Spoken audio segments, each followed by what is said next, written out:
यीशु मसीह के महान नाम से सबों का मैं स्वागत करता हूं ஆண்டவராய் இயேசு கிறிஸ்துவினுடைய பெரிதான நாமத்தினாலே உங்களை வரவேற்கிறேன். और परमेश्वर को धन्यवाद देता हूं कि हम लगातार अय्यूब के किताब को अध्ययन करने का मौका परमेश्वर ने हमें दिया है. தொடர்ந்து ஆண்டவருக்கு நன்றி சொல்லுவோம். ஏனென்றால் அவருடைய புத்தகத்தை யோபுவின் புத்தகத்தை தியானிக்கும்படியாக கர்த்தர் கொடுத்த கிருபைக்காக. और आज हम अय्यूब के 23वां अध्याय को अध्ययन करेंगे இன்றைக்கு நாம் யோபுவினுடைய புத்தகம் 23வது அத்தியாயத்தை தியானிப்போம். और उसे इस शीर्षक के तले अध्ययन करने जा रहे हैं. அதை நாம் இந்த தலைப்பின் கீழ் தியானிக்க போகிறோம். इन बिटर सिचुएशंस कड़वी स्थितियों में கசப்பான சூழ்நிலைகளில் तो यहाँ इस 23वां अध्याय में अय्यूब अपने जीवन की कड़वी बातों को पेश करते हुए हम देख सकते हैं. இங்கே 23வது அதிகாரத்திலே யோபு தன்னுடைய கசப்பான காரியங்களை வெளிப்படுத்துவதை பார்க்கிறோம். हम जैसे हम जानते हैं अय्यूब के जीवन में कई प्रकार से क्लेश और पीड़ा उसके जीवन में आती हैं. நாம் அறிந்திருக்கிறபடி யோபுவினுடைய வாழ்க்கையிலே अनेक விதமான உபத்திரவங்களும் துன்பங்களும் வந்தன. और उसी के बीच जिन मित्रों को उसने सोचा कि वे उसे संभालेंगे वे उसकी पीड़ा को और बढ़ाने वाले वे बन चुके हैं. அவைகளுக்கு மத்தியிலே அவன் நினைத்தான் அவனுடைய சிநேகிதர்கள் அவனை பராமரிப்பார்கள் என்று சொல்லி, ஆனால் அவர்களோ அவனுடைய வேதனையை கூட்டினார்கள். और इसके अलावा वो परमेश्वर की बातों को भी पूरी तौर से अय्यूब समझ नहीं पा रहा है. இதற்கு மத்தியிலே யோபு என்பவன் தேவனுடைய காரியங்களையும் முழுவதுமாய் அறிய முடியாமல் போனான். और उन बातों को इस 23वां अध्याय में वो कह रहा है. அந்த காரியங்களை அவன் இந்த 23ஆம் அத்தியாயத்தில் சொல்லுகிறான். जैसे मैंने कहा हमने यहाँ तीसरे संवादों को हमने शुरू किया है जहां उसके तीनों मित्र दो संवाद को पूरा करके तीसरे उनके तर्क को अय्यूब के पास वे रख रहे हैं. நான் ஏற்கனவே சொன்னது போல யோபுவினுடைய மூன்று நண்பர்களும் 2 முறை சம்பாஷித்து முடிந்த பின்பு மூன்றாவது முறை தன்னுடைய சம்பாஷணையை, அதாவது மூன்றாவது பகுதியை இங்கே ஆரம்பிக்கிறதை நான் பார்க்கிறோம். और हमने कल के अध्ययन में एलिपज की बातों को हमने देखा था. நேற்றைய தியானத்திலே எலிப்பாசனுடைய காரியங்களை பார்த்தோம். और यहाँ 23वां अध्याय में उस एलिपज को उत्तर देने की बात को ही यहाँ पे हम पढ़ रहे हैं. இங்கே 23வது அதிகாரத்திலே எலிப்பாசுக்கு प्रति उत्तर காரியங்களையே வாசிக்கிறோம். तो पहले मैं अय्यूब के उसकी जीवन को या जिस प्रकार वो महसूस कर रहा है उन बात को मैं दिखाने के लिए कोशिश करूंगा. முதலாவது யோபுனுடைய வாழ்க்கை அவன் எப்படியாக உணர்கிறான் என்பதை காண்பிப்பேன். उसका दूसरा वचन को पढ़ रहा हूं. அதனுடைய இரண்டாவது வசனத்தை நான் வாசிக்கிறேன். तब अय्यूब ने कहा मेरी कुड़कुड़ाहट अब भी नहीं रुक सकती, मेरी मार मेरे कराहने से बारी है.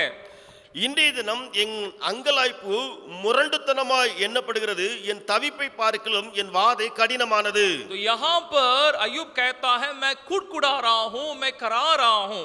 இங்கே யோபு சொல்லுகிறான் நான் தவிக்கிறேன், நான் தவித்துக் கொண்டிருக்கிறேன் என்று சொல்லுகிறான். यानी अपने जीवन में एक कड़वापन से भरा हुआ एक हालत को वो दिखा रहा है. அவனுடைய வாழ்க்கையிலே கசப்பினால் நிறைந்திருக்கிற சூழ்நிலையை கொண்டு வருகிறான். इसलिए जैसे हम करते आए हैं मैं उस बिटर एक शब्द को मैं लेकर के आज की पूरे अध्ययन में अगुवाई करना चाहूंगा.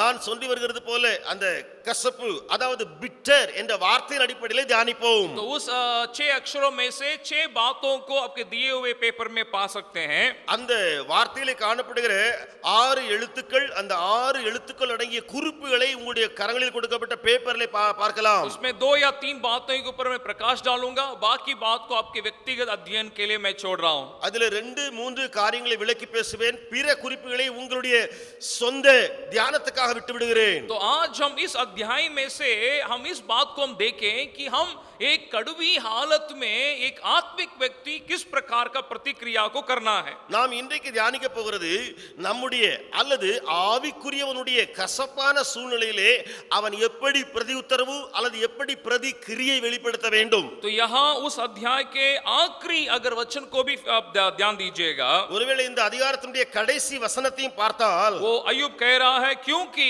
मैं अंधकार से गिरा हुआ हूं और घोर अंधकार ने मेरे मुंह को ढांप लिया है.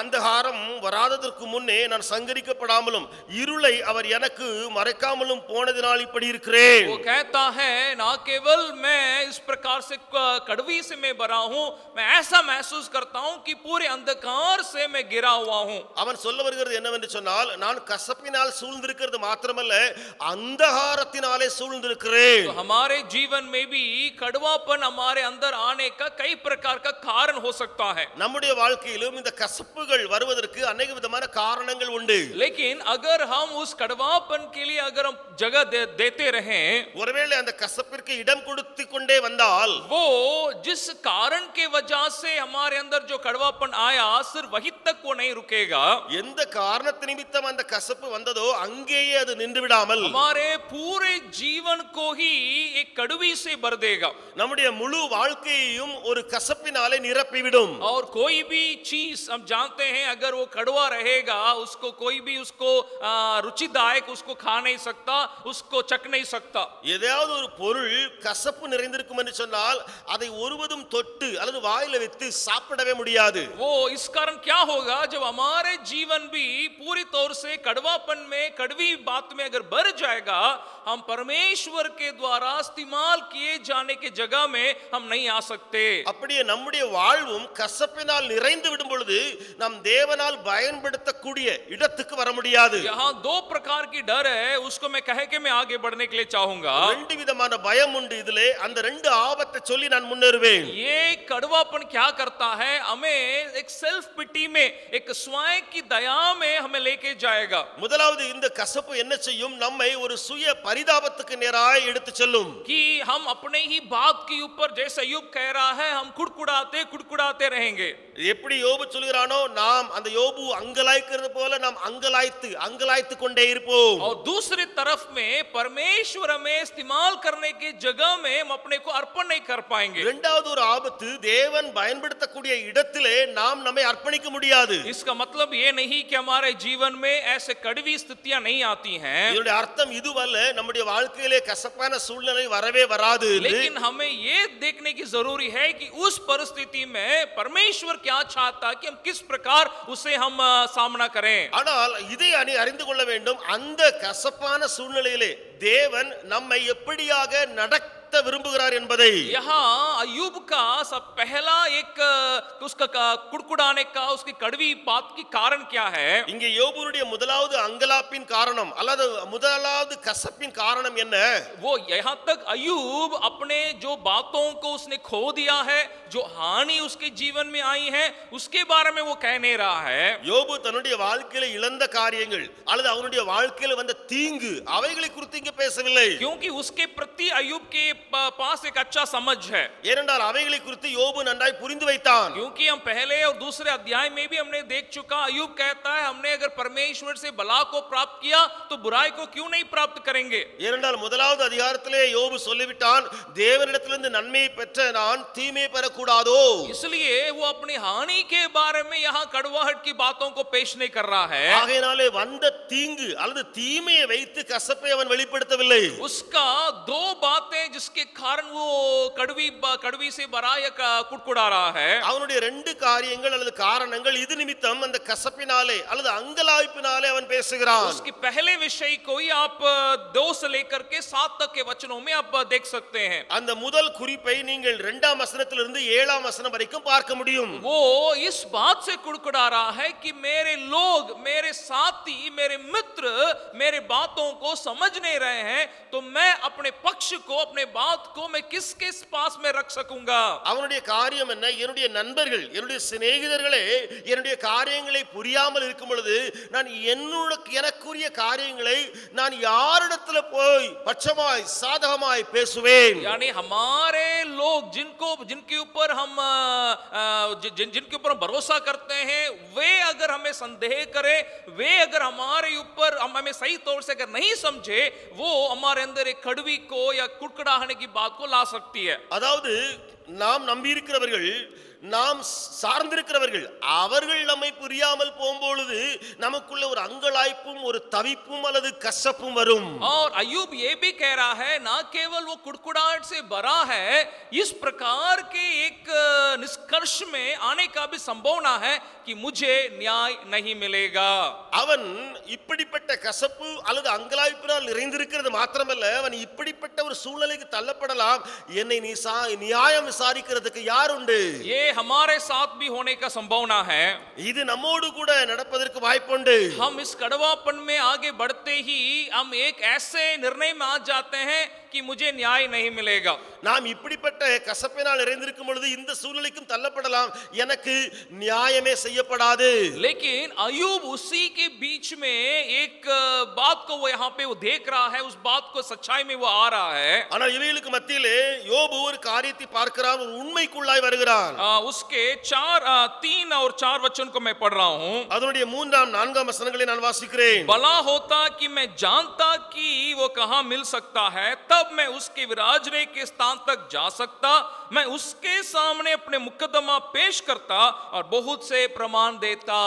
நான் அவரை எங்கே கண்டு சந்திக்கலாம் என்பதை அறிந்தால் நலமாயிருக்கும். அப்பொழுது நான் அவர் ஆசனத்துக்கு முன்பாக வந்து சேர்ந்து என் நியாயத்தை அவருக்கு முன்பாக வரிசையா வைத்து காரியத்தை ரூபிக்கும் வார்த்தைகளால் என் வாயை நிரப்புவேன். अय्यूब ये बात को वो जान रहा है, मैं अपने पक्ष को, अपने बात को, अपने मित्रों को मैं पास रख करके न्याय को मैं अपेक्षा नहीं कर सकता। யோபு இந்த காரியத்தை அறிந்து விட்டான். நான் என்னுடைய காரியங்களை அல்லது என்னுடைய பிரச்சனைகளை நான் சிநேகிதரிடத்தில் சொல்லி நான் நியாயத்தை பெற முடியாது. इसलिए अय्यूब कह रहा है, मैं उस परमेश्वर के पास अपने मुकदमा को, अपने बात को न्याय के लिए मैं रखने के लिए मैं चाह रहा हूं। ஆகையினாலே அவன் சொல்லுகிறான், நான் அவருடைய ஆசனத்துக்கு முன்பதாக தேவனுக்கு முன்பதாக வந்து என்னுடைய வழக்கை சொல்லி, और उसको कह के वो एक बात में आता है जिसमें 7 वचन में हम पढ़ सकते हैं। அதை சொல்லி ஒரு காரியத்துக்குள் வருகிறான். அதை நாம் 7வது வசனத்திலே பார்க்க முடியும். सज्जन उससे विवाद कर सकते और इस रीति में अपने न्याय के हाथ से सदा के लिए छूट जाता। அங்கே சன்மார்க்கன் அவரோட வழக்காடலாம்.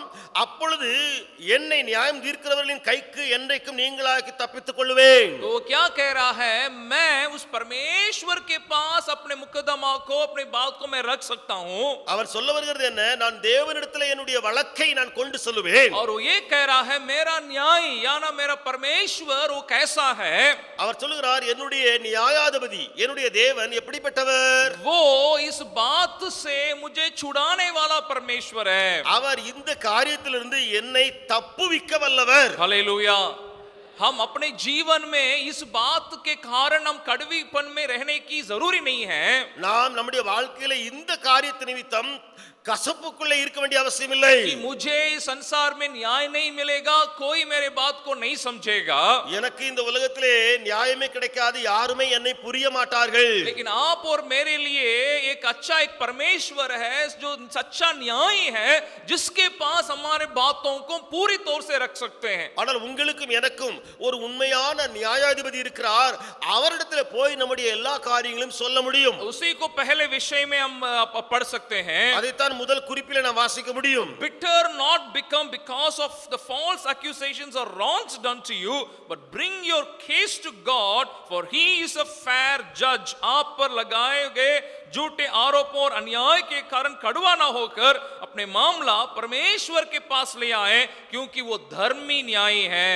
தவறான குற்றச்சாட்டுகளின் நிமித்தம் உங்களுக்கு இழைக்கப்பட்ட அநீதிகளின் நிமித்தமும் கசப்படையாமல் உங்கள் வழக்கை தேவனிடம் கொண்டு வாருங்கள், ஏனென்றால் அவர் ஒரு நீதியுள்ள நியாயாதிபதி. तो इसका मतलब हम अपा रहे, हम कड़वीपन में हम ना अगर नहीं रहना है उस प्रकार के परिस्थिति में, நாம் அந்த சூழ்நிலையிலே கசப்பிலேயே இருக்க வேண்டிய அவசியம் இல்லை. तो हमें क्या करना है, हमारे बातों को परमेश्वर के पास हमें रखने की जरूरी है। அப்படி இருக்க வேண்டும் என்று சொன்னால் நம்முடைய காரியங்களை தேவனிடத்தில் சொல்ல வேண்டிய அவசியம் உண்டு. तब हमारे अंदर एक निश्चयता हमारे अंदर होगी कि मेरा परमेश्वर एक धर्मी न्यायी है। அப்பொழுது நமக்குள்ளே ஒரு நிச்சயம் வந்துவிடும், நம்பிக்கை வந்துவிடும், என்னுடைய தேவன் நீதியுள்ள நியாயாதிபதி. क्योंकि हम पूरे बाइबल में कई प्रकार के कई लोगों के जीवन से यही बात को हम सीखते हैं। என்றால் முழு வேதாகமத்திலும் நாம் अनेகருடைய வாழ்க்கையிலிருந்து காரியத்தை கற்றுக்கொள்ளலாம். यूसुफ के जीवन में गलत प्रकार की बातें, गलत आरोप उसके ऊपर लगाई गई। யோசேப்பின் வாழ்க்கையிலே தவறான காரியங்கள் அல்லது தவறான குற்றங்கள் சுமத்தப்பட்டன. एक के बाद एक उस प्रकार के एक कड़वी परिस्थितियों में उसको गुजरना पड़ा। ஒன்றுக்கு அடுத்து இன்னொன்று என்று சொல்லி கசப்பான சூழ்நிலையிலே போனான். लेकिन वो अपने आप को परमेश्वर के संग रहने के लिए उसने सौंप दिया। ஆனால் தன்னை தானே தேவனோடு கூட இருக்க அவன் ஒப்பு கொடுத்தான். मैं जब भी यूसुफ के बारे में सोचता हूं, मैं चकित होता हूं कि एक व्यक्ति कैसे ऐसे परिस्थितियों में गुजर सकता है। நான் யோசேப்பை குறித்து தியானிக்கும் பொழுதோ யோசிக்கும் பொழுதோ ஆச்சரியப்படுவதுண்டு, இப்படி ஒரு மனுஷனா இந்த சூழ்நிலையில இப்படி எல்லாம் போக முடியுமா? जरा सोचिए, उसको परमेश्वर ने शुरुआत में ही स्वप्न दे दिया उसके भविष्य के बारे में।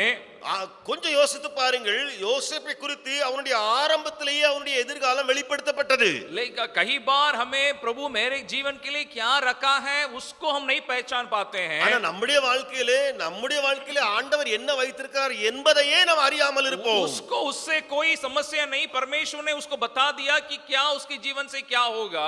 ஆனால் தேவன் அவருக்கு சொல்லிவிட்டார் அவனுடைய வாழ்க்கையிலே எதிர்காலத்திலே என்ன நடக்க போகிறது. लेकिन समस्या वहीं से शुरू होती है। ஆனால் பிரச்சனை அங்கே இருந்துதான் ஆரம்பிக்கிறது. जिस दिन वो अपने भाइयों से, अपने माता पिता से परमेश्वर के स्वप्न को बांटा, எந்த நாளிலே தன்னுடைய சொப்பனத்தை தன்னுடைய பெற்றோரிடத்திலே அல்லது சகோதரர்களிடத்திலே பகிர்ந்து கொண்டானோ, उसी दिन से अपने भाई उसको और ज्यादा घृणा करने लगे, नफरत करने लगे। அந்த நாளிலிருந்து அவனுடைய சகோதரர்கள் அவனை வெறுத்தார்கள்.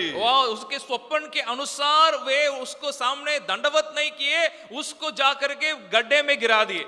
அந்த சொப்பனத்தின் அடிப்படையிலே சகோதரர்கள் போய் அவன் முன் வணங்கவில்லை, ஆனால் அவனையோ குழியிலே விழத்தள்ளினார்கள். और वो एक उसका वो बड़ाई नहीं की गई, वो एक अनजाने लोगों के हाथ में बेचा डाला। அவனை உயர்த்தவில்லை, ஆனால் அறியாத அந்நியர்களின் கரத்திலே விற்று போட்டார்கள். बिना कोई गलती किए बिना वो वहां जिस देश में गया, मिस्र में गया, वहां भी गलत आरोप लगाकर बंदी गृह में डाल दिया गया। ஒரு தவறும் செய்யாமல் அந்நிய தேசத்துக்கு, எகிப்து தேசத்துக்கு அங்கே போனால் அங்கேயும் கூட அந்நியருடைய கரத்திலே குற்றம் செய்யாமலேயே தண்டிக்கப்படுகிறார். एक के बाद एक यूसुफ के जीवन में ऐसे परिस्थितियां आती हैं, ஒன்றுக்கு அடுத்து இன்னொன்று என்று சொல்லி யோசேப்பினுடைய வாழ்க்கையிலே பிரச்சனைகள். लेकिन उन सारे बातों में वचन कहता है कि यहोवा परमेश्वर उसके संग रहा। ஆனால் எல்லா காரியங்களுக்கு மத்தியிலேயும் வசனம் சொல்கிறது தேவனாகிய கர்த்தர் யோசேப்போட இருந்தார். आखिरी में परमेश्वर ने जो स्वप्न उसके लिए रखा था, जो योजना उसके लिए रखा था, उसको परमेश्वर ने पूरा किया। கடைசியிலே எந்த சொப்பனம் அல்லது எந்த திட்டம் யோசேப்புக்காக கர்த்தர் வைத்திருந்தாரோ அதை தேவன் நிறைவேற்றினார். वहां मैं एक बात को वहां मैं देख रहा हूं उसके जीवन में, அவனுடைய வாழ்க்கையில ஒன்றை நான் பார்க்கிறேன். उन परिस्थितियों में अगर वो कड़वापन के लिए अगर वो जगह देता रहता, அந்த சூழ்நிலையிலே கசப்பிற்கு அவன் இடம் கொடுத்து கொண்டே வந்தானால், या वो परमेश्वर से सवाल करता रहता, அல்லது தேவனிடத்தில் கேள்வி மேல் கேள்வி கேட்டிருப்பானால், वो उन परीक्षाओं से पार होके परमेश्वर उससे इस्तेमाल करने के जगह में वो आ नहीं पाता। அவன் அந்த சோதனைகளிலிருந்து வெளியே வந்து தேவனால் பயன்படுத்தக்கூடிய இடத்திற்கு வந்திருக்க முடியாது. इसलिए आप और हम परमेश्वर के हाथों में, उस धर्मी न्याय के हाथों में अपने को पूरी तौर से हम सौंप दें। ஆகையாலே அந்த தேவனுடைய நீதியுள்ள நியாயாதிபதியுடைய கரத்திலே நம்மை முழுவதுமாய் ஒப்புக் கொடுக்க வேண்டும். और दूसरी एक बात को अय्यूब हमें आगे वो कहता है, தொடர்ந்து அங்கே யோபு இன்னொரு காரியத்தை சொல்லுகிறான் பாருங்கள். उसका 8 से लेकर के 10 तक के वचनों में उसको आप देख सकते हैं। 8 முதல் 10 வசனங்கள் வரை பார்க்க முடியும். 8 वचन, देखो मैं आगे जाता हूं परंतु वो नहीं मिलता, मैं पीछे हटता हूं परंतु वो दिखाई नहीं पड़ता, जब वो बाईं ओर काम करता है तब वे मुझे दिखाई नहीं देता, वो दाहिनी ओर ऐसा चिप जाता कि मुझे वो दिखाई नहीं पड़ता। இதோ நான் முன்னாக போனாலும் அவர் இல்லை, பின்னாக போனாலும் அவரை காணேன், இடதுபுறத்தில் அவர் கிரியை செய்தும் அவரை காணேன், வலதுபுறத்திலும் நான் அவரை காணாதபடிக்கு ஒளித்திருக்கிறார். तो पहला, जैसे मैंने कहा, अय्यूब का समस्या यह है कि मेरे साथ न्याय नहीं किया जा रहा है। முதலாவது யோபுவினுடைய பிரச்சனையை நான் சொன்னேன். அவன் சொன்னது என்ன? எனக்கு நியாயமே செய்யப்படவில்லை. और वहां उस परिस्थिति में परमेश्वर को धर्मी न्याय के रूप में वो अनुभव कर रहा है। அந்த சூழ்நிலையிலே அவன் தேவனை நீதியுள்ள நியாயாதிபதியாய் அனுபவிக்கிறான். अभी दूसरा उसका कड़वापन का कारण क्या है? இரண்டாவது அவனுடைய கசப்பினுடைய காரணம், वो परमेश्वर को और परमेश्वर की मार्ग को उस कड़वी परिस्थिति में वो समझ नहीं पा रहा है। அந்த கசப்பான சூழ்நிலையிலே தேவனுடைய வழி அல்லது தேவனுடைய வழிகாட்டுதல் அதை பார்க்க முடியாமல் போகிறார். वो कह रहा है मैं सब जगह मैं ढूंढ रहा हूं, मैं उस परमेश्वर को मैं देख नहीं पा रहा हूं, मैं पा नहीं पा रहा हूं। அவன் சொல்லுகிறான் எல்லா இடங்களிலும் தேடி பார்த்தும் அவரை நான் பார்க்க முடியவில்லை, காண முடியவில்லை. यहाँ वो कहता है मैं दाहिने बाएं आगे पीछे सब जगह मैं देख रहा हूं, ढूंढ रहा हूं। அவன் சொல்லுகிறான் நான் முன்னே பார்க்கிறேன், பின்னே பார்க்கிறேன், இடது வலதுபுறம் தேடி பார்க்கிறேன். यानी हमारे उस प्रकार की परिस्थिति में हम इस प्रकार हम अनुभव कर सकते हैं। அப்படி என்றால் இந்த சூழ்நிலையில நாம் இப்படி அனுபவிக்க முடியும். कि हे परमेश्वर मेरे इस हालत में आप कहाँ हैं?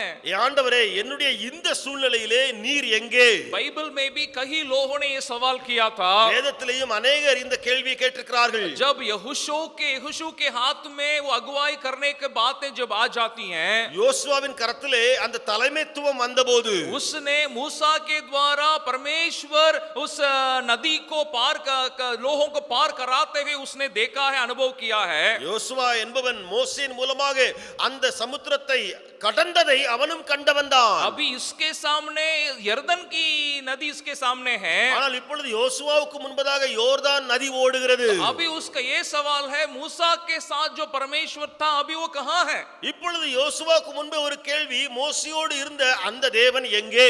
एलिया के द्वारा कई अद्भुत काम को करते हुए एलिशा ने देखा है. எலியாவின் மூலமாய் अनेक அற்புதங்களை எலிசா கண்டவன். अभी एलिशा के हाथ में जो बातें आ जाती हैं, उसी के पास भी ये सवाल है, एलिया का परमेश्वर कहाँ है? இப்பொழுது எலிசாவுக்கு முன்பதாக அதே சவால் அதே சேலஞ்ச் வரும் பொழுது எலிசா கேட்கிற கேள்வி, எலியாவின் தேவன் எங்கே? इसका मतलब हमारे उन परिस्थितियों में सवाल होता है, परमेश्वर मैं इसमें गुजर रहा हूं, आपको मैं कहां मैं नहीं देख पा रहा हूं, नहीं महसूस कर पा रहा हूं. அப்படியே நம்முடைய சூழ்நிலையிலே நாம் அப்படி போய் கொண்டிருக்கும் பொழுது ஒரு கேள்வி எழும்பலாம், தேவனே நீர் எங்கே? मैं इस दो वचन से एक बात को मैं देख रहा हूं. நான் ரெண்டு வசனங்களே ஒரு காரியத்தை நான் பார்க்கிறேன். वो दाएं बाएं आगे पीछे सब जगह देख रहा है. அவன் இடது வலது முன்னே பின்னே எல்லா இடங்களிலும் தேடுகிறான். लेकिन हमें एक बात को हमें करने की जरूरी है. இப்பொழுது நாமும் ஒரு காரியத்தை செய்ய வேண்டும். इन परिस्थितियों में हमारे चारों तरफ हमें नहीं देखना है.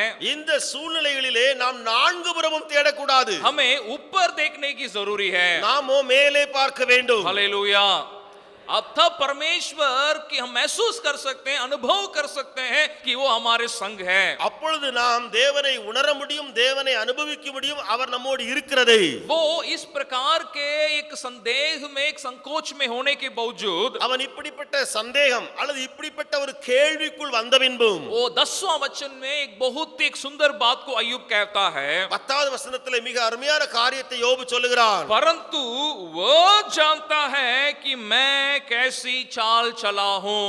ஆனாலும் நான் போகும் வழியை அவர் அறிவார். वो कहता है मैं उसको नहीं जान रहा हूं, मैं परमेश्वर के मार्ग को मैं नहीं पहचान पा रहा हूं. அவன் சொல்லுகிறான், நான் தேவ வழியையோ அல்லது தேவனையோ அறிய முடியாமல் இருக்கிறேன். लेकिन वो परमेश्वर मेरे जीवन के चाल को वो पहचानता, वो जानने वाला है. ஆனால் அந்த தேவன் நான் போகிற என்னுடைய வாழ்க்கையின் வழியை அவர் அறிந்திருக்கிறார். हम हर बार परमेश्वर की तरीकाओं को हम समझ नहीं पाते, हम पहचान नहीं पाते हैं. நாம் நம்முடைய வாழ்க்கையிலேயே ஒவ்வொரு முறையும் தேவனுடைய அந்த வழியை ஒருவேளை புரிந்து கொள்ளாமல் இருக்கலாம். लेकिन उससे हम डरने की या घबराने की जरूरी नहीं है. ஆனால் அதிலே நாம் கலங்க வேண்டிய அவசியம் இல்லை. या हमारे अंदर एक कड़वीपन के साथ एक संदेह करने की जरूरी नहीं है. அல்லது கசப்போடு கூட சந்தேகப்பட அவசியம் இல்லை. अय्यूब के जैसे आप और हम भी कह सकते हैं, प्रभु आपके तरीका को मैं नहीं समझ रहा हूं, लेकिन मैं ये जानता हूं कि आप मुझे समझते हैं, मेरे मार्ग को जानते हैं. ஆண்டவரே, நாங்கள் அல்லது நான் உம்முடைய வழியை அறியவில்லை. யோபு போல நாம் சொல்ல முடியும், நீரோ என்னுடைய வழியை அறிந்திருக்கிறீர். उसी को मैं दूसरा विषय में आप पढ़ सकते हैं. அதைத்தான் இரண்டாவது குறிப்பிலே நீங்கள் வாசிக்க முடியும். जब आप विपत्ति के बीच परमेश्वर और उसके तरीकों को समझने और महसूस करने में असमर्थ हैं, तो अधीर ना हो, लेकिन परमेश्वर पर भरोसा करें, क्योंकि वह आपके चाल को जानता है. துயரங்களுக்கு மத்தியில் தேவனையும் அவருடைய வழிகளையும் புரிந்து கொள்ளவும் உணரவும் முடியாமல் இருக்கும்போது பொறுமை இழக்காமல் உங்கள் வழிகளை அறிந்திருக்கிற தேவனிடத்தில் நம்பிக்கை வையுங்கள். तो हमें उस प्रकार के बात से हम आशा को, प्रोत्साहन को पाकर हमें आगे बढ़ने की जरूरी है. நாம் இப்படிப்பட்ட காரியங்களினாலே நம்பிக்கையையும் நாம் பெரிய உற்சாகத்தையும் பெற்றுக்கொண்டு முன்னேற அவசியம் உண்டு.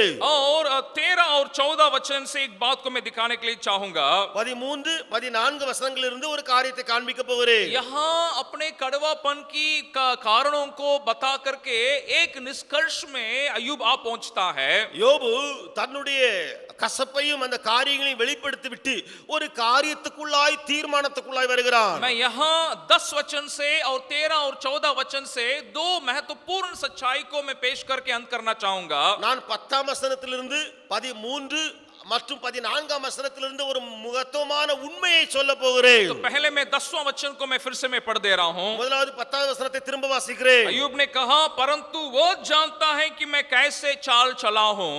ஆனாலும் நான் போகிய வழியை அவர் அறிவார் என்று யோபு சொன்னான். उससे वो अंत नहीं करता है. அதிலேயே யோபு நின்று விடாமல் आगे वो कहता है, और जब वो मुझे था लेगा तब मैं सोने के समान निकलूंगा. அவர் என்னை சோதித்த பின் நான் பொன்னாக விளங்குவேன். तो यहाँ दो प्रकार की बात को मैं उस कड़वी हालत में हमें समझने की जरूरी है. இங்கே ரெண்டு விதமான காரியங்களை கசப்பான சூழ்நிலையிலே நாம் புரிந்து கொள்ள வேண்டும்.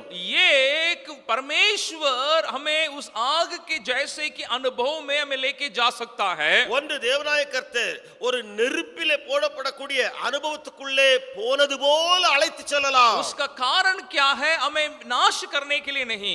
இதனுடைய அர்த்தம் நம்மை அழித்து விட அல்ல. जैसे अय्यूब कहता है, हमें सोने के समान हमें चमकाने के लिए. எப்படி யோபு சொல்கிறானோ நாம் பொன்னாக விளங்கத்தக்கதாக. हालेलुया. जरूर उस आग में जाना आसान नहीं है, அந்த நெருப்பின் வழியாய் போவது எளிது அல்ல. लेकिन उस प्रोसेस के लिए हम परमेश्वर के हाथ में सौंप देंगे.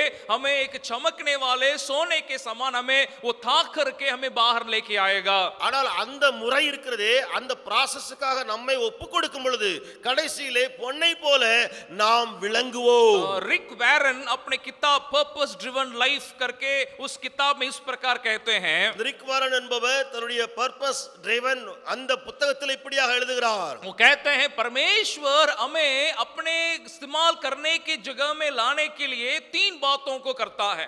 தேவனாய கர்த்தர் நம்மை அவர் பயன்படுத்தக்கூடிய இடத்துக்கு கொண்டு வர மூன்று காரியங்களை செய்கிறார். एक वो कहते हैं, अपने वचन के द्वारा हमारे जीवन में हमें मोड़ता है परमेश्वर. ஒன்று அவர் சொல்லுகிறார், தன்னுடைய வசனத்தின் மூலமாக தேவன் நம்முடைய வாழ்க்கையை திருப்புகிறார். दूसरा, परिस्थितियों के द्वारा हमारे जीवन को मोड़ता है. இரண்டாவது, சூழ்நிலைகளின் மூலமாக நம்முடைய வாழ்க்கையை அவர் மாற்றுகிறார். तीसरा, लोगों के द्वारा हमारे जीवन को मोड़ता है. மூன்றாவது, ஜனங்கள் மூலமாய் நம்முடைய வாழ்வை அவர் திருப்புகிறார். वचन से जो परमेश्वर हमसे बातें करता है, वो वहां सिर्फ वचन और हम हैं. வசனத்திலே மூலமாய் தேவன் பேசும் பொழுது அங்கே யார் இருக்கிறார்கள்? வசனமும் மனிதனும். लेकिन ये समस्या जो परिस्थिति में और लोगों के साथ जो परमेश्वर में बर्ताव करने के लिए छोड़ता है. ஆனால் இங்கே பிரச்சனை இருக்கிறது. எங்கே சூழ்நிலையையும் நம்மையும் அங்கே ஒப்பிடும் பொழுது அல்லது மனிதர்களையும் நம்மையும் ஒப்பிட்டு தேவன் நம்மை நடத்தும் போது हम क्या कहेंगे, हे प्रभु क्यों ऐसा परिस्थिति में आप मुझे छोड़ दिए? அப்பொழுது நாம் சொல்லுவோம், ஆண்டவரே இந்த சூழ்நிலையில ஏன் என்னை தள்ளி விடுகிறீர்? हे प्रभु ऐसा व्यक्ति के साथ आप क्यों मुझे रख दिए हैं? அல்லது இப்படிப்பட்ட மனிதர்களோடு கூட என்னை ஏன் வைத்து விட்டீர்? रिक वैरन ये भी कहता है उस किताब में, ரிக் வாரன் அந்த புத்தகத்துல இப்படி சொல்லுகிறார், अक्सर परमेश्वर कोई अनजान व्यक्ति से आपके जीवन को मोड़ेगा नहीं. அடிக்கடி தேவனாய கர்த்தர் நீங்கள் அறியாத ஒருவர் மூலமாய் உங்களை உருவாக்க மாட்டார். आपके जाना पहचाने आपके संगी जो साथ हैं उन्हीं के द्वारा ही आपके जीवन को मोड़ेगा. நீங்கள் அறிந்திருக்கிறவர், உங்களோடு கூட இருக்கிறவர், அவர் மூலமாகவே அடிக்கடி அவர் செய்கிறார். इसी बात में ही समस्या आती है. இதுல தான் அதிக பிரச்சனை. अय्यूब के लिए उनके 3 मित्र के साथ परमेश्वर बर्ताव कर रहा है. யோபுவோடு கூட 3 சிநேகிதர்கள் மூலமாய் தேவன் ஈடுபடுகிறார். मुझे नहीं, आपके जीवन में किसको परमेश्वर ऐसे रखा है? என்னுடைய உங்களுடைய வாழ்க்கையில தேவன் வைத்திருக்கிற நபர் யார் என்று தெரியாது. हमारे साथी संगी हो सकते हैं, पति पत्नी हो सकते हैं, भाई बहन हो सकते हैं, हमारे माता पिता हो सकते हैं, या जहां हम पढ़ रहे हैं वहां हमारे अध्यापक हो सकते हैं, कोई भी हो सकता है. நம்முடைய பெற்றோரா இருக்கலாம், அல்லது கணவன் மனைவி, அல்லது பிள்ளைகள், அல்லது நாம் இருக்கிற இடத்துல நம்மோடு கூட இருந்து வேலை செய்கிறவர்கள், அல்லது படிக்கிற இடத்துல ஆசிரியையா இருக்கலாம். लेकिन हमें एक बात को करने की जरूरी है, हम कड़वापन के लिए हमें नहीं जगह देना है. ஆனால் ஒன்றை நாம் மனதில் வைக்க வேண்டும், கசப்பிற்கு இடம் கொடாமல். अय्यूब जैसे कहता है, इस बात के ऊपर ध्यान देना है कि इस आग के इस परिस्थिति से मैं आगे में निकलूंगा, सोने के समान मैं चमकूंगा. ஆனால் யோபு போல நாம் சொல்ல வேண்டும், அறிந்திருக்க வேண்டும், இந்த நெருப்பின் அனுபவத்தின் வழியாக நான் போன பின்பு பொன்னாக விளங்குவேன். उसी बात को मैं उस तीसरे बात में हम देख सकते हैं, विषय में हम देख सकते हैं. அதைத்தான் நீங்கள் மூன்றாவது குறிப்பிலே பார்க்க முடியும். मुसीबतों के दौरान थके नहीं, क्योंकि जब आपकी परीक्षा होगी तब आप सोने के समान निकलेंगे। தொல்லைகளின் போது சோர்ந்து போகாதீர்கள், நீங்கள் சோதிக்கப்பட்ட பின்பு சுத்த பொன்னாக விளங்குவீர்கள். जैसे मैंने कहा, इस कड़वी परिस्थिति में इस सच्चाई को मुझे नहीं भूलना है। நான் சொன்னது போல இந்த கசப்பான சூழ்நிலையிலே இந்த உண்மையை மறந்து விடக் கூடாது. दूसरे एक हमें एक आशा और प्रोत्साहन देने की एक बड़ा सच्चाई है। இரண்டாவது அந்த சூழ்நிலையிலே நமக்கு நம்பிக்கை ஊட்டுகிற இன்னொரு உண்மை. वो 14 वचन में उसको अय्यूब कहता है, 14ஆம் வசனத்திலே யோபு சொல்லுகிறார், कह रहा है जो कुछ मेरे लिए उसने ठान लिया है उसी को वो पूरा करता है और उसके मन में ऐसी ऐसी बहुत सी बातें हैं। எனக்கு குறித்திருக்கிறதை அவர் நிறைவேற்றுவார், இப்படிப்பட்டவைகள் இன்னும் अनेकम அவரிடத்தில் உண்டு. हालेलुया। वो कह रहा, अय्यूब कह रहा है कि परमेश्वर मेरे लिए जो ठान लिया उसको वो किसी भी हालत में उसको पूरा करेगा। யோபு சொல்லுகிறார், எனக்கு குறித்திருக்கிறதை எனக்கென்று வைத்திருக்கிறதை எந்த சூழ்நிலையிலும் அவர் நிறைவேற்றுவார். इसका मतलब मैं कड़वा होने की जरूरी नहीं है, அர்த்தம் என்ன? நான் கசப்பில இருக்க வேண்டிய அவசியம் இல்லை. या संदेह करने की जरूरी नहीं है कि परमेश्वर जो मेरी परिस्थिति के कारण मैं देख नहीं पा रहा हूं कि मेरा भविष्य क्या होगा, அல்லது சந்தேகிக்கப்பட வேண்டிய அவசியம் இல்லை, தேவன் இந்த சூழ்நிலையில என்ன செய்ய போகிறார் என்று பார்க்க முடியவில்லையே என்று. हे प्रभु स्वप्न आपने दिया लेकिन ये रास्ता मार्ग तो उस स्वप्न के जैसे नहीं करके मुझे संदेह करने की जरूरी नहीं है। ஆண்டவரே நீர் தரிசனம் கொடுத்தீர், நீர் சொப்பனத்தை தந்தீர், ஆனால் வழிகளோ அதற்கு ஏற்றாற்போல் இல்லையே என்று யோசிக்க வேண்டியதில்லை. परिस्थितियां ठीक उसके विपरीत दिखाई पड़ रही हैं करके हमें कड़वापन में होने की जरूरी नहीं है। ஆண்டவரே இப்போது இருக்கிற சூழ்நிலைகள் அந்த சொப்பனத்துக்கு எதிர்மறையாக இருக்கிறதே என்று சொல்லி கசப்புக்கு இடம் கொடாமல் हम पूरी तौर से परमेश्वर पर भरोसा कर सकते हैं कि जो उसने आपके लिए ठान लिया, निर्णय कर लिया, वो उसे पूरा करेगा। ஆனால் முழுவதும் இதை நாம் நிர்ணயித்துக் கொள்ளலாம், எனக்காக குறித்திருக்கிறதை நியமித்திருக்கிறதை அவர் நிறைவேற்றுவார். हालेलुया। एक वचन को हम जानते हैं, उस वचन को मैं दिखाने के लिए चाहूंगा। पौलुस रोमियो की पत्री 8वां अध्याय में जो कहता है, ஒரு வசனத்தை நாம் அறிந்திருக்கிறோம், அதை நான் சொல்ல விரும்புகிறேன். திரும்ப ஒரு முறை ரோமருக்கு எழுதும் பொழுது பவுல் அந்த 8வது அதிகாரத்தில் எழுதுகிறார். उसका 28वां वचन को देखिएगा। 28வது வசனத்தை பாருங்கள். हम जानते हैं कि जो लोग परमेश्वर से प्रेम रखते हैं उनके लिए सब बातें मिलकर भलाई को उत्पन्न करती है, अर्थात उन्हीं के लिए जो उसकी इच्छा के अनुसार बुलाए गए हैं।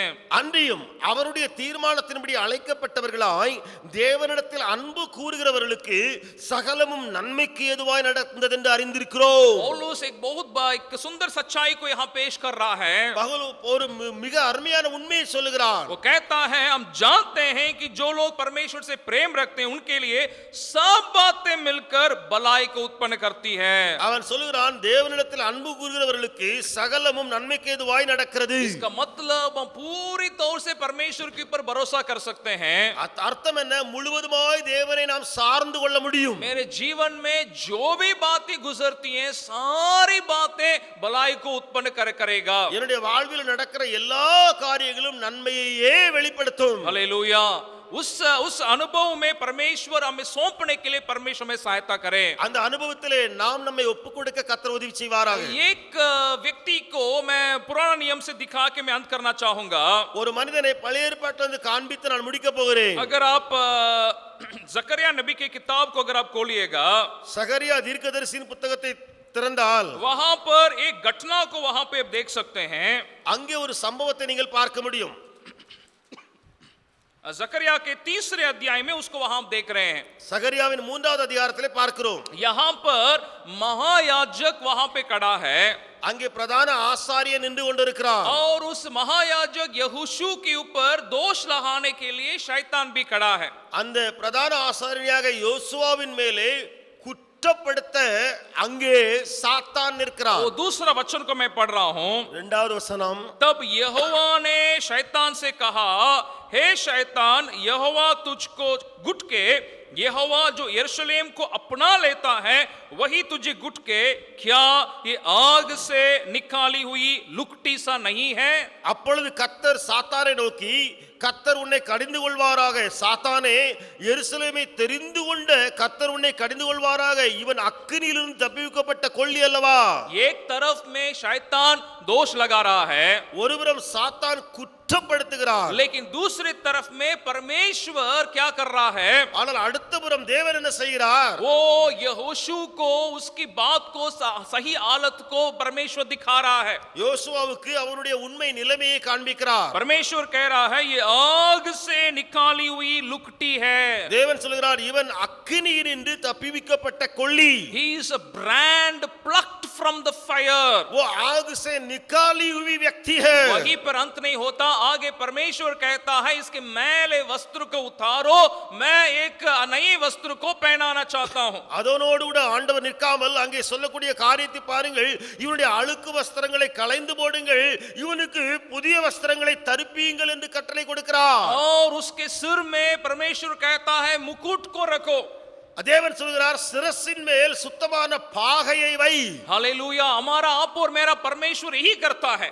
நம்முடைய உங்களுடைய தேவன் இதைத்தான் செய்கிறார். जब हम कड़वी उस परिस्थिति में भी अपने को परमेश्वर के लिए सौंप देते हैं, அந்த கசப்பான சூழ்நிலையிலே நம்மை தேவனுக்கு ஒப்பு கொடுக்கும்போது, अगर हम दोष देने वाले शैतान के ऊपर नहीं दे करके परमेश्वर के ऊपर हम आ जाएंगे, अर्पण कर लेंगे, குற்றப்படுத்துகிற சாத்தானை பார்க்காமல் நம்மை உயர்த்துகிற தேவனை நோக்கி பார்க்கும்போது, हमारे जीवन को हमारे बातों को बदलने वाला वो परमेश्वर है. நம்முடைய காரியங்களை நம்முடைய சூழ்நிலையை மாற்றக்கூடிய ஆண்டவர் அவர். ये घटनाओं को मैं कह के अंत करना चाहूंगा. ஒரு சம்பவத்தை சொல்லி முடிக்க போகிறேன்.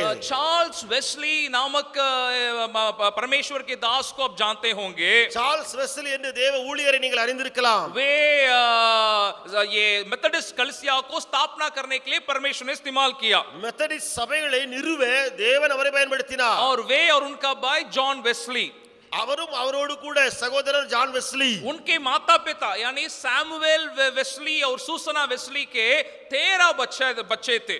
சாமுவேல் வெஸ்லி, சூசன்னா வெஸ்லி அவர்களுடைய பெற்றோர் இருந்தார்களே, அவர்களுக்கு 13 பிள்ளைகள் இருந்தார்கள். और जॉन वेस्ली उनका 8वां बच्चा था. ஜான் வெஸ்லி அவர்களுடைய 8வது மகன். एक रात में एक इस प्रकार के घटना हुआ. ஒரு இரவில் நடந்த சம்பவம். उस समय जॉन वेस्ली 5 उम्र का लड़का था. அந்த நாளிலே ஜான் வெஸ்லிக்கு வயது 5.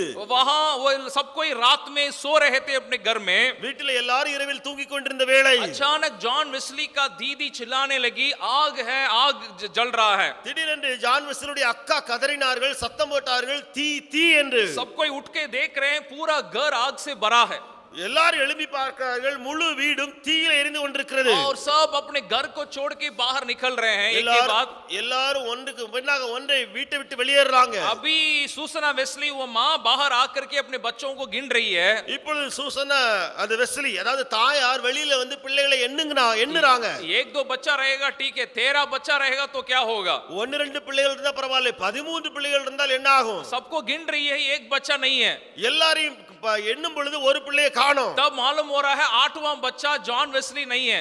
அப்பொழுதுதான் தெரிய வருது 8வது மகன் ஜான் வெஸ்லி அங்க இல்லை. अभी सब कोई देख रहे हैं, ऊपर से कोई चिल्ला रहा है. அப்பொழுது பார்க்கறாங்க எல்லாரும், மேலே இருந்து ஒருத்தர் சத்தம் போடுறான். उस ऊपर कोठरी में जो छोटा लड़का 5 उम्र का जॉन वेस्ली आग पूरा आग में वहां पे चिल्ला रहा है. அப்பொழுது 5 வயது நிரம்பிய ஜான் வெஸ்லி அந்த மேல் அறையிலே அவன் முழு தீயினால் சூழப்பட்டவனாய் சத்தம் போடுகிறான். उनके पास सीढ़ी नहीं था, அந்த நேரத்துல ஏணி இல்லை. तो इसलिए लोग सीढ़ी बन करके जॉन वेस्ली को आग में से निकाले थे. ஆகையால ஜனங்களாக ஏணியாக அவர்களே வந்து அப்படி இருந்து அந்த ஜான் வெஸ்லியை தப்பிவித்தார்கள். और उस समय उसके माँ बहुत आत्मिक माँ थी, जो सूसना वेस्ली अपने सारे बच्चों को अच्छी तरह से परमेश्वर के मार्ग में बढ़ाने वाली थी. அப்பொழுது சூசன்னா வெஸ்லியோட தாயார் எல்லா பிள்ளைகளையும் நல்ல தேவ அறிவிலே வளர்க்கக்கூடிய ஆவிக்குரிய தாயாரா இருந்தார்கள். उन्होंने कहा, उसी जकरिया नबी के वचन को कहा, ए जॉन वेस्ली तुम नहीं भूलना, परमेश्वर तुम्हें आग से निकाला हुआ एक उस प्रकार का एक व्यक्ति है. You are brand plucked from the fire. அப்பொழுது ஜான் வெஸ்லியை பார்த்த அந்த தாயார் அடிக்கடி சொல்லுகிற காரியம், ஜான் வெஸ்லியே நீ அக்கினியிலிருந்து தப்பிவிக்கப்பட்ட கொல்லி என்று சொல்லுவார்கள். और इसी कारण वो कई परिस्थितियों को जॉन वेस्ली पार करके परमेश्वर के लिए कार्य कर सका. இது நிமித்தமாக अनेक கடின சூழ்நிலையை தாண்டி ஜான் வெஸ்லி தேவ கிரியை நடப்பித்தார். अपने 87 साल तक वे परमेश्वर के लिए सेवा करते रहे. தன்னுடைய 87வது ஆண்டு வரைக்கும் தேவனுக்கு ஊழியம் செய்தே மரித்தார். वे लगभग कहते हैं 2,50,000 मील दूर तक वे यात्रा कर करके सुसमाचार सुनाए.